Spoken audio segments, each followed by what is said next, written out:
ଆଜି ସକାଳୁ ମୁଁ ଜଲ୍ଦି ଉଠି ଯାଇଥିଲି ଆଉ ମୁଁ ମୋର କାମ ସବୁ କରିକି ସାରିଦେଲି।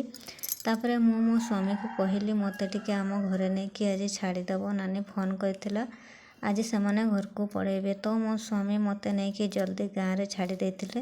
ତାପରେ ଆଜି ବହୁତ ଜୋରସେ ଖରା ଦେଉଥିଲା, ତେଣୁ ମୋର ମାଆ ଖରାରେ ଧାନ ଶୁକାଉଥିଲା ଆଉ ଆମର ଟିକି ଛୁଆଟା ଯାଇକି ତାକୁ ହଇରାଣ କରୁଥିଲା।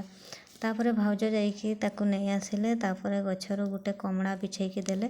ତାପରେ ସେ କମଳାଟି ମୋତେ ଦେଉଛି ଆଉ ଫେରେଇ ନେଉଛି। ମୁଁ କହୁଛି ମୋତେ ଦେ, ସିଏ କହୁଛି ନେ, ଫେର ନେଇଯାଉଛି।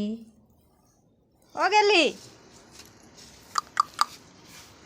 ଝିଅ କି କହୁଛନ୍ତି କି ଶୁଣ, କି କରୁଛୁ ସେଇଠି? ଗାଈ ଦେଖେଇଦେବେ ତ।